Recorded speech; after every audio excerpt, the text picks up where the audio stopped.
दोस्तों इस वीडियो में बात करेंगे यहाँ पे एसएम फ्रेमवर्क की। हमने कल बात करी थी कि सारे स्टॉक जो निकल गए हैं वो तो ठीक है, जो स्टॉक यहाँ पे नहीं निकल पा रहे हैं उनका क्या होगा, वो कब निकलेंगे। और हम दोस्तों एक कैलकुलेशन करेंगे, यहाँ पे पूरा एनालाइज करेंगे कब ये स्टॉक निकल सकते हैं। जैसे काफी लोग यहाँ पे हैप्पीएस्ट माइंड को लेकर परेशान है और काफी लोगों की रिक्वेस्ट भी है कि कुछ स्टॉक्स के उनको चार्ट कवर करके दिखाने हैं। तो मैं जो एएसएम स्टॉक है, जो अच्छे स्टॉक्स हैं उनके चार्ट कवर करेंगे, साथ में देखेंगे कि यहाँ पे कब तक वो एएसएम से निकल सकते हैं। काफी सारे स्टॉक हैं, टाटा लेक्सी हो गया, यहाँ पे हैप्पीएस्ट माइंड हो गया, उसके बाद 2-3 अमाइंस के स्टॉक हैं और काफी अच्छे अच्छे स्टॉक्स हैं जो हम देखेंगे एक एक करके। तो दोस्तों मैंने अभी 3 एक्सेल शीट खोल के रखी है, तो मैंने जो 3 वीक का डेटा ले रहा हूँ। यहाँ पे देखते हैं कि कैसे स्टॉक यहाँ पे मूव हुए हैं, जो 3 से 2 मूव हुए हैं स्टेज में, या स्टेज 2 से 1 में गए हैं, या 1 से कंप्लीटली बाहर हुए हैं। तो उसके बेसिस पे हम एनालाइज करेंगे कि ये स्टॉक अब कब बाहर निकल सकते हैं। तो यहाँ पे मेरे पास एक 12 नवंबर का जो फ्राइडे का, लास्ट फ्राइडे का 12 नवंबर, तो उसका दोस्तों डेटा है। उसके बाद जो मेरे पास उससे एक पहले वीक जो दिवाली वाला वीक आया था, तो वो 3 नवंबर को अपडेट आया था। वो जो इम्पैक्ट हुआ था वो 4 नवंबर को इम्पैक्ट हुआ था। तो ये शीट आई थी 3 नवंबर को, तो एक 3 नवंबर वाला हो गया। और उससे पहले एक जो दोस्तों एक डेटा आया था वो 28 अक्टूबर को आया था, और जो चेंजेस हुए थे वो 1 नवंबर को हुए थे। तो ये 3 वीक का डेटा हम एनालाइज करेंगे और चेक करेंगे यहाँ पे जो स्टॉक मूव हुए हैं, जिनको यहाँ पे एसएम से निकाला गया है और जिनको नहीं निकाला गया उनमें ऐसा क्या डिफरेंस हो गया कि उनको यहाँ पे नहीं निकाला गया। तो एक एक करके हम तीनों शीट को एनालाइज करेंगे, साथ में जो रूल्स हैं एएसएम फ्रेमवर्क के वो भी देखेंगे कि एक्चुअल रूल्स क्या बोलते हैं कि कितने दिन के बाद ही वो स्टॉक निकलेंगे। तो सबसे पहले हम देखते हैं यहाँ पे जो वीकली अपडेट आया 12 नवंबर, जो लेटेस्ट अपडेट है हमारे पास, कितने टोटल स्टॉक हैं जो कंसोलिडेटेड एएसएम लिस्ट में अभी पेंडिंग है, जो अभी भी एएसएम स्टेज में रहेंगे। तो यहाँ पे अगर मैं लिस्ट चेक करूँ तो टोटल जो स्टॉक्स हैं दोस्तों यहाँ पे आ रहे हैं जो अभी भी एएसएम से कंप्लीटली बाहर नहीं निकलने हैं। तो अब टोटल लिस्ट बन गई है वो 204। उससे पहले जो वीक में लिस्ट थी वो मेरे ख्याल से 230 से ज्यादा थी। तो अब थोड़े स्टॉक यहाँ पे कम हुए। तो एक एक करके हम चेक करते हैं कि कितने स्टॉक यहाँ पे एएसएम स्टेज 4 में अभी पेंडिंग है, और यहाँ पे स्टेज 2 में कितने हैं, 3 में कितने और यहाँ पे 1 में कितने। तो वो हमें डेटा समझ में आएगा धीरे धीरे वो कैसे यहाँ पे निकलेगा। तो मैं अगर यहाँ पे स्टेज 4 लगाऊं तो स्टेज 4 में चेक करते हैं टोटल कितने स्टॉक हैं जो लेटेस्ट बचे हैं यहाँ पे। तो सबसे पहला जो स्टॉक है दोस्तों अदानी टोटल गैस है, फिर उसके बाद सोमानी होम्स है, अनंतराज है, अदानी ट्रांसमिशन है, जयसवाल नेको है, सारेगामा है, गुलशन पोलियोल्स है, इसको रिसेंटली डाला गया। उसके बाद हिंदुजा ग्लोबल है, 21 नंबर पे आ रहा है। यहाँ पे डीजी स्पाइस है, विष्णु केमिकल है, फिर टिप्स है, प्राज है, रिलायंस है, Reliance Power sorry, Bajaj Hindustan sugar, Hexa Tradex, Kirloskar brother, Rajratna wires, JSW energy, फिर Themis Medicare, Infobeans, Ajmera, Orchid Pharma, Nahar spinning mills, Nelco, happiest mind, steel strips, BLS international, Inox wind, Tilak Nagar. तो ये सारे स्टॉक हैं जो अभी भी स्टेज 4 में है एएसएम की। तो यहाँ पे देखें टोटल कितने स्टॉक्स हैं। अगर देखें तो अगर हम टोटल इसको काउंट करें, टोटल देखते हैं कि टोटल कितने स्टॉक बन रहे हैं यहाँ पे, तो काउंट में आ जाएगा कि टोटल कितने स्टॉक है। टोटल काउंट आ रहा है यहाँ पे 29। तो 29 स्टॉक आ रहे हैं जो अभी भी एएसएम स्टेज 4 में है लॉन्ग टर्म की। फिर यहाँ पे अगर स्टेज 3 में चेक करता हूँ, स्टेज 3 में मैंने देखा ज्यादा स्टॉक यहाँ पे नहीं रहते हैं स्टेज 3 में कभी। तो स्टेज 3 में सिर्फ अभी एक ही स्टॉक है, यहाँ पे आ रहा है गोकुल एग्रो रिसोर्सेज। तो ये आई थिंक रिसेंटली मूव किया गया है स्टेज 2 से स्टेज 3 इसको मूव किया गया। तो स्टेज 3 में ज्यादा स्टॉक कभी रहते नहीं है। उसके बाद स्टेज 2 में भी ज्यादा स्टॉक नहीं रहते, मेन जो रहते हैं 1 में और यहाँ पे 4 में। स्टेज 2 में देखते हैं कितने स्टॉक है टोटल। तो यहाँ पे आ रहा है Indian metal 1, Manali petro, Adani power 3 हो गया, गोदावरी 4 हो गया, Nitin spinner 5, Xpro India 6, Jindal यहाँ पे 7, इंडो विंड एनर्जी यहाँ पे 8, इंड स्विफ्ट यहाँ पे 9 और सालासर एक्सीरी यहाँ पे 10। तो टोटल 10 स्टॉक यहाँ पे है जो स्टेज 2 में है, और यहाँ पे एक स्टॉक स्टेज 3 में था, और यहाँ पे अराउंड 29 स्टॉक स्टेज 4 में, और बाकी जो 212 में से बाकी सारे स्टॉक यहाँ पे स्टेज 1 में है अभी पड़े हुए हैं। तो अगर मैं देखूं यहाँ पे स्टेज 1 में तो काफी लंबी लिस्ट हमारे पास होनी चाहिए। स्टेज 1 में काफी परेशान किया उन लोगों ने। तो यहाँ पे काफी लंबी लिस्ट है यहाँ पे जो स्टेज 1 में है। अभी भी काफी अच्छे अच्छे स्टॉक्स भी हैं। तो एक बार हम नीचे से चेक करते हैं, क्योंकि काफी स्टॉक है जो मुझे लोग बोल रहे हैं कि चार्ट कवर करने हैं। तो 2-3 का मैं चार्ट कवर कर दूंगा, साथ में फिर हम कंपेयर करेंगे पीछे वाले से कौन से स्टॉक निकल रहे हैं, कौन से नहीं निकल रहे हैं, क्यों नहीं निकल रहे हैं। तो यहाँ पे जो अच्छे अच्छे स्टॉक्स हैं दोस्तों यहाँ पे चेक करते हैं। तो एडीएसएल अभी आया था, अलकार्गो भी रिसेंटली आया, प्रिंस पाई भी आपको बताया कि रिसेंटली आया था। तो ये तीनों स्टॉक अभी रिसेंटली आए हैं स्टेज 1 में। उसके बाद यहाँ पे देखिए एचएलई ग्लासकोट भी यहाँ पे रिसेंटली आया है। फिर यहाँ पे जो अच्छा स्टॉक मुझे दिख रहा है, श्री इंफ्रा तो अच्छा नहीं लग रहा है यहाँ पे। स्पेशलिटी रेस्टोरेंट भी अभी आया है, बीसीजी भी अभी आया, ब्राइट क्रोम को भी अच्छी कंपनी आईटी की। उसके बाद यहाँ पे चेक करें आइनोस स्ट्राइक सॉल्यूशन भी अच्छी कंपनी है, ये भी रिसेंटली आया है शायद। इरोस इंटरनेशनल है एक यहाँ पे, डॉलर इंडस्ट्री है यहाँ पे, ट्राइडेंट लिमिटेड भी यहाँ पे अभी स्टेज 1 में है। उसके बाद यहाँ पे लॉयड स्टील है यहाँ पे जो स्टेज 1 में है। फिर मेघमानी फाइन केमिकल है जो स्टेज 1 में है। उसके बाद यहाँ पे कैम्प्स भी हमारा दोस्तों भी स्टेज 1 में है, काफी टाइम से ये स्टेज 1 में अटका हुआ है। तो हम चेक करेंगे ये स्टेज 1 से बाहर क्यों नहीं निकल रहा है। अगर यहाँ पे स्टॉक स्टेज वाइज मूव होता है, जैसे 4 से 3 आता है, 3 से 2 आता है, तो उससे अगर एग्जिट करता है तो वो सिर्फ 2 वीक का मैक्सिमम टाइम। बट अगर यहाँ पे स्टॉक सिर्फ स्टेज 1 में है, उसके आगे नहीं बढ़ा, तो उसका टाइम पीरियड अभी लंबा होता है। तो वो हम चेक करेंगे कि यहाँ पे इनके डॉक्यूमेंट में जो NSE की वेबसाइट में वो क्या बोलता है। उसके बाद स्टॉक देखते हैं यहाँ पे जो कौन सा अच्छा लग रहा है। लक्ष्मी ऑर्गेनिक जो रिसेंटली स्टेज 1 में आया था, काफी बढ़ने के बाद फिर अभी थोड़ा सा इसमें करेक्शन हो रहा है। फिर उसके बाद हिंदुस्तान ऑयल एक्सप्लोरेशन अभी आया था। फिर रूट मोबाइल है यहाँ पे जो स्टेज 1 में है। TCI डेवलपर है जो स्टेज 1 में है। अल्काइल माइंस, काफी लोग मुझे बोल रहे थे इसका चार्ट कवर करने को, ये भी स्टेज 1 में है। एक बालाजी माइन करके भी, वो भी यहाँ पे स्टेज 1 में है यहाँ पे। उसके बाद जेन टेक्नोलॉजी आता है, ये इसको स्टेज 1 में डाला हुआ है। HFCL यहाँ पे स्टेज 1 में डाला गया। अडोर वेल्डिंग यहाँ पे स्टेज 1 में डाला गया। हाइकल को यहाँ पे स्टेज 1 में डाला गया। HEG और ग्रेफाइट को भी यहाँ पे स्टेज 1 में डाला गया। ऑन मोबाइल भी स्टेज 1 में है। उसके बाद पुकारना भी यहाँ पे स्टेज 1 में है। फिर यहाँ पे गुजरात फ्लोरोकेमिकल है, तेजस नेटवर्क है, टाइडल कंपनी रिसेंटली स्टेज 2 से स्टेज 1 में मूव किया, तो इसके लिए अच्छी खबर आई थी। E-क्लक्स करके यहाँ पे जो स्टेज 1 में है। KPR मिल्स है, बालाजी माइंस है यहाँ पे, जुबिलेंट इंडस्ट्री है, उषा मार्टिन है, काफी अच्छे स्टॉक्स हैं यहाँ पे अभी भी स्टेज उसमें लॉन्ग टर्म की स्टेज 1 में बने हुए। फिर यहाँ पे दीपक फर्टिलाइजर, काफी टाइम हो गया ये स्टेज 1 में बैठा हुआ है। फिर CDSL रिसेंटली आया है, ये कल ही आया है, स्टेज 2 से स्टेज 1 में मूव किया गया। टाटा लेक्सी बहुत टाइम से लॉन्ग टर्म की स्टेज 1 में बैठा हुआ है। फिर KPIT भी काफी टाइम से स्टेज 1 में बैठा हुआ है। अपोलो पाइप से यहाँ पे जो स्टेज 1 में बैठा हुआ है, और IIFL फाइनेंस भी काफी टाइम से स्टेज 1 में बैठा हुआ है। तो दोस्तों कौन सा स्टॉक कितने दिन यहाँ पे कौन सी लॉन्ग टर्म स्टेज में रहेगा, तो उसका जो दोस्तों एसम फ्रेमवर्क का डॉक्यूमेंट है वो चेक करते हैं कि वो डॉक्यूमेंट यहाँ पे क्या बोल रहा है। तो जहाँ पे उसने सारा कुछ डिटेल में दिया हुआ है, तो हम पहले चेक करते हैं। एक तो दोस्तों जो 7 क्राइटेरिया होते हैं यहाँ पे लॉन्ग टर्म एसम के, वो मैंने ऑलरेडी एक्सप्लेन किए हुए हैं, आप जाके इस वीडियो में देख सकते हैं, मैं यहाँ पे लिंक आपको दे दूंगा। उसके बाद यहाँ पे देखिए जब स्टॉक डायरेक्टली यहाँ पे स्टेज 4 में चला आता है, तो यहाँ पे जो भी स्टॉक यहाँ पे डायरेक्टली स्टेज 4 में चला आएगा, तो उसका कब होगा, वो T+3 डेज के बाद उसका स्क्रिप्ट में सब चेंजेस हो जाएंगे। तो जब एक बार यहाँ पे स्टेज 4 में चला गया, तो वहां पे मिनिमम क्या है कि 90 डेज का पीरियड है।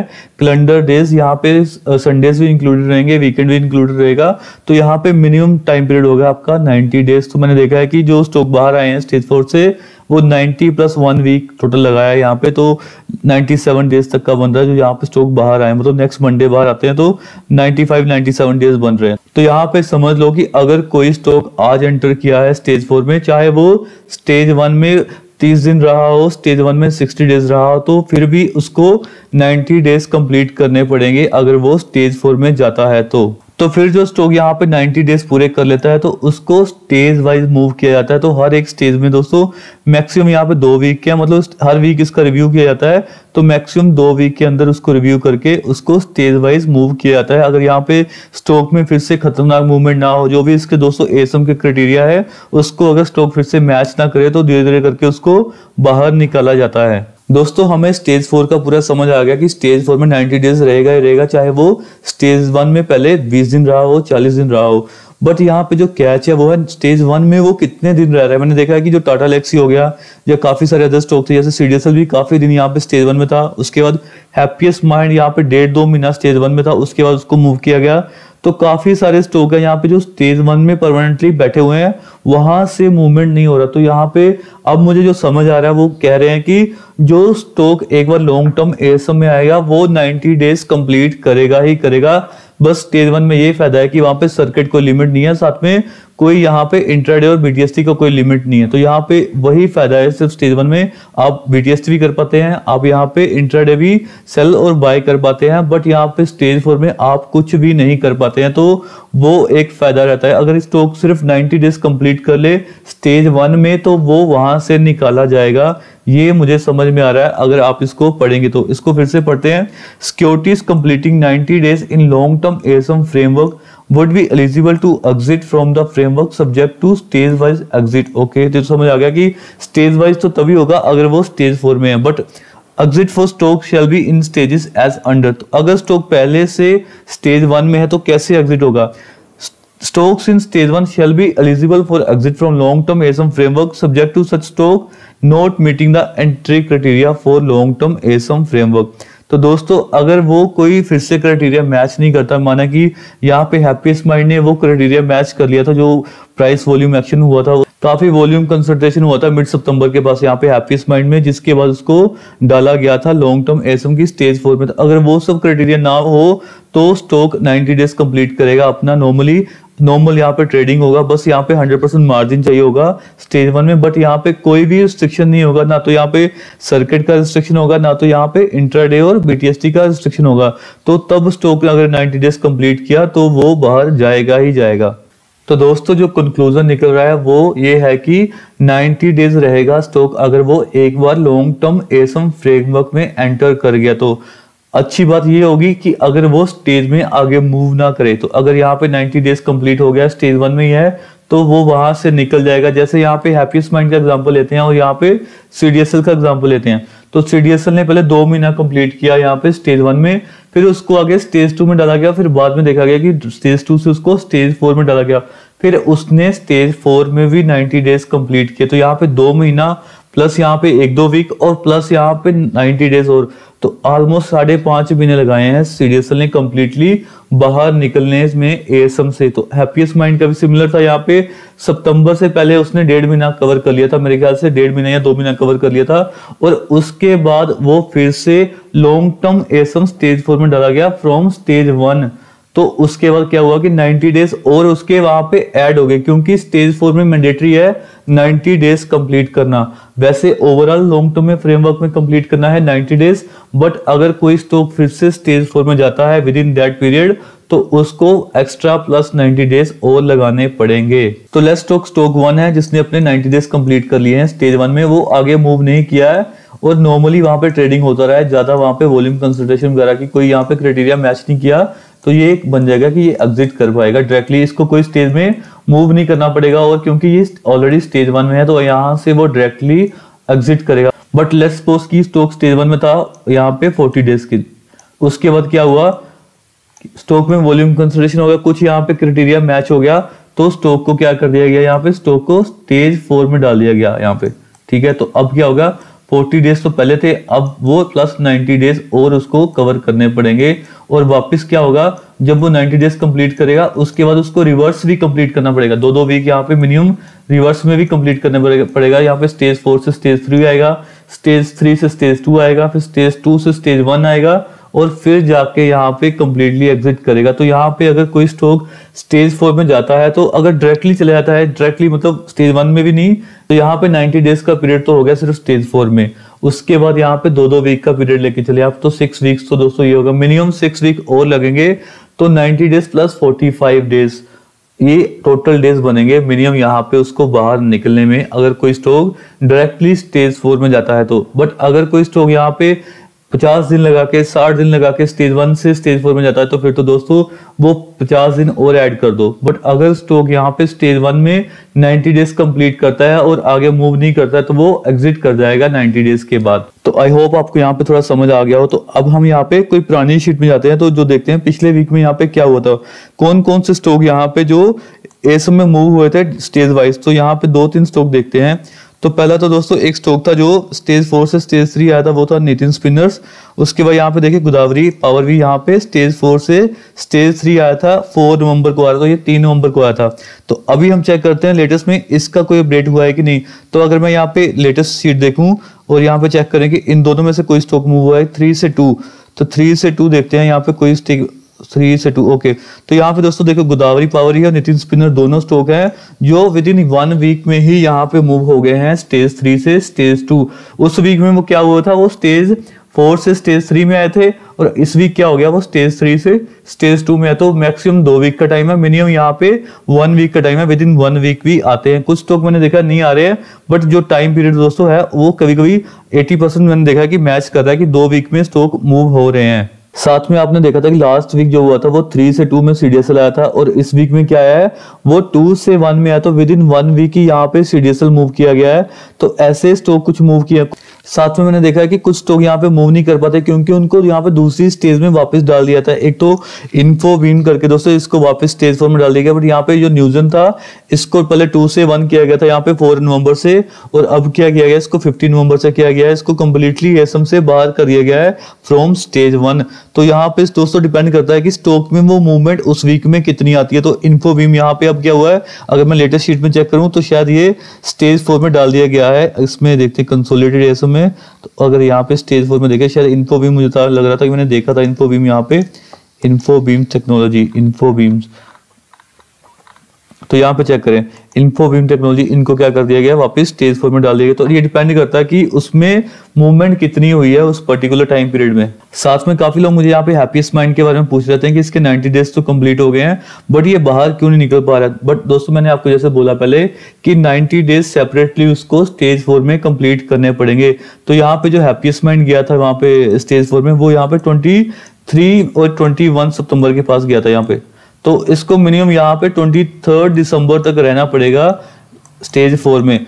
चाहे इसने यहाँ पे कवर किए थे, हैप्पीएस्ट माइंड पहले स्टेज 1 में था 1.5-2 महीना, ठीक है, बट यहाँ पे उसको फिर स्टेज 4 में डाला गया तो वो प्लस 90 डेज हो गया। तो इसलिए अभी यहाँ पे टाइम लग रहा है, तो आपको यहाँ पे पेशेंस रखना पड़ेगा।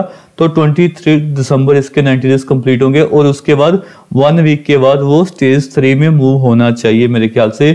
तो जनवरी 1st वीक में आपको दिखेगा कि हैप्पीएस्ट माइंड ये स्टेज 4 से निकल के स्टेज 3 में आ रहा है। उसके बाद जैसे काफी स्टॉक जैसे टाटा एलेक्सी ने देखा है कि काफी टाइम से ये स्टेज 1 में है, ना तो इसको मूव किया गया, स्टेज 2 तक में नहीं गया, तो यहाँ पे काफी टाइम से स्टेज 1 में ही अटका हुआ है। तो जैसे इसके 90 डेज कंप्लीट होंगे तो ये बाहर निकल जाएगा, अगर यहाँ पे कुछ इसको वापस किसी और स्टेज में ना डाला गया। तो यहाँ पे क्लियर कट समझ आ जाएगा कि 90 डेज तो मिनिमम यहाँ पे कवर करने ही पड़ेंगे। मैंने देखा काफी टाइम से मैं वेट कर रहा हूँ कि ये निकलेगा, रूट मोबाइल निकलेगा, टाटा एलेक्सी निकलेगा, क्योंकि ये सिर्फ स्टेज 1 में ही थे बट ये नहीं निकल रहे। बट अब मुझे समझ आ रहा है कि यहाँ पे 90 डेज इनको कंप्लीट करना ही पड़ेगा।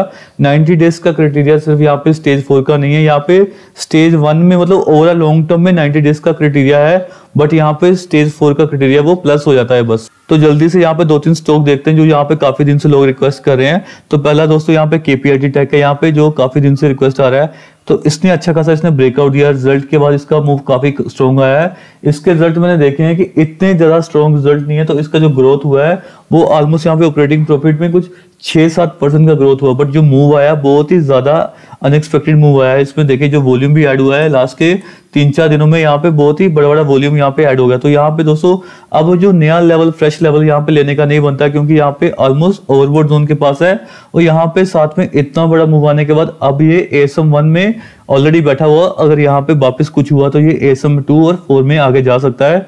तो मेरे ख्याल से इसमें फ्रेश एंट्री ना करें दोस्तों। इसको बेस्ट लेवल बाय करने का वो फिर से मैं बोलूंगा वो 370-375 के पास है, और यहाँ पे जो राउंड फिगर है पहला जो सपोर्ट इसका बनेगा वो 400 के पास बनेगा। तो ये जोन आपका 400 से लेके 375 आपको बाय करने का जोन है। तो उससे अब मुझे लगता है कि अब यहाँ पे फ्रेश एंट्री ना करें, ज्यादा रिस्की हो जाएगा आपके लिए।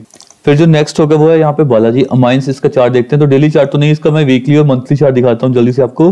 तो मंथली चार्ट पे दिख रहा है थोड़ा सा यहाँ पे ब्रेकडाउन हुआ, तो यहाँ पे जो सपोर्ट आ रहा है काफी नीचे इसका दोस्तों अच्छा खासा यहाँ पे सपोर्ट है। तो मेरे ख्याल से बन रहा है यहाँ पे 2700 के आसपास, 2600 से लेके 2700 के पास। तो ये जोन इसका एक बाय जोन बन सकता है। बट यहाँ पे जो इसके रिजल्ट आए हैं इसके ऑपरेटिंग प्रॉफिट में थोड़ा सा यहाँ पे मार्जिन इसके श्रिंक किए हैं, तो जिसकी वजह से आपने देखा होगा कि सारे के सारे केमिकल स्टॉक में इस टाइम पे गिरावट आ रही है और यहाँ पे बाय करने के मौके भी आ रहे हैं। तो मेरे ख्याल से इसको बाय करने का मौका ढूंढे।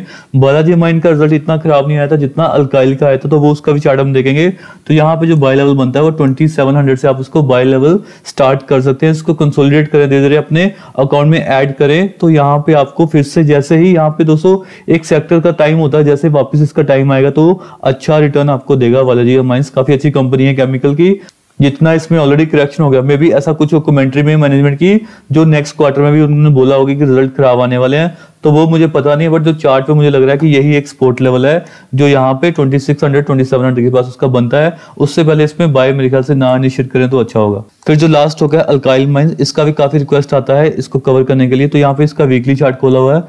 तो यहाँ पे चेक करें, अभी ये वीकली 20 डमा के नीचे यहाँ पे ट्रेड कर रहा है। तो अभी जो इसका दोस्तों पहला सपोर्ट बन रहा है वो इस लाइन के पास सपोर्ट बन रहा है इसका। ऑलमोस्ट यहाँ पे एक 3000 का लेवल भी है, तो ऑलमोस्ट यहाँ पे बड़ा यहाँ पे ब्रेकआउट आया था, तो उसके आसपास इसका सपोर्ट बन रहा है। क्योंकि यहाँ पे लो वॉल्यूम का करेक्शन हो रहा है, बट इसका रिजल्ट काफी ज्यादा खराब आया है और मुझे पता नहीं कि यहाँ पे नेक्स्ट क्वार्टर में इसके रिजल्ट कैसे आने वाले हैं। तो यहाँ पे क्योंकि अगर किसी क्वार्टर के रिजल्ट एक क्वार्टर में अच्छे आते हैं, तो मैंने देखा कि वो अच्छे क्वार्टर, इनके 3-4 क्वार्टर काफी अच्छे रहते हैं। क्योंकि यहाँ पे मूव देखें, जब इनके क्वार्टर अच्छे स्टार्ट हुए थे यहाँ पे 4-5 काफी अच्छे क्वार्टर आए थे। अब एक क्वार्टर इनका बुरा हुआ, तो मे बी यहाँ पे और क्वार्टर भी बुरा हो सकता है। बट ये टेक्निकल चार्ट बोल रहा है वो पहला लेवल आना चाहिए कम से कम यहाँ पे 3050 का इसका लेवल आना ही चाहिए। अगर उस पे इसने सपोर्ट नहीं लिया तो दोस्तों फिर यहाँ पे इसके सपोर्ट के लेवल बहुत नीचे है। तो ऑलमोस्ट यहाँ पे इसके आसपास मान के चले जो इसके 2200-2300 के पास है। तो अगर इसने यहाँ पे सपोर्ट नहीं लिया तो ये काफी नीचे और गिर सकता है, जो एक परफेक्ट मौका होगा यहाँ पे बाय करने के लिए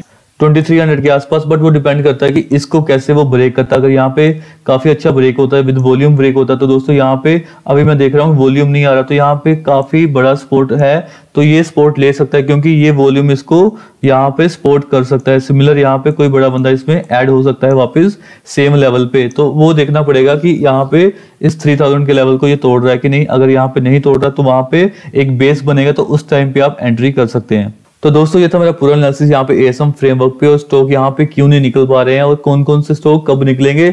अगर आपको ये वीडियो अच्छा लगे तो लाइक और शेयर कर दें, चैनल को सब्सक्राइब कर दें। Thank you.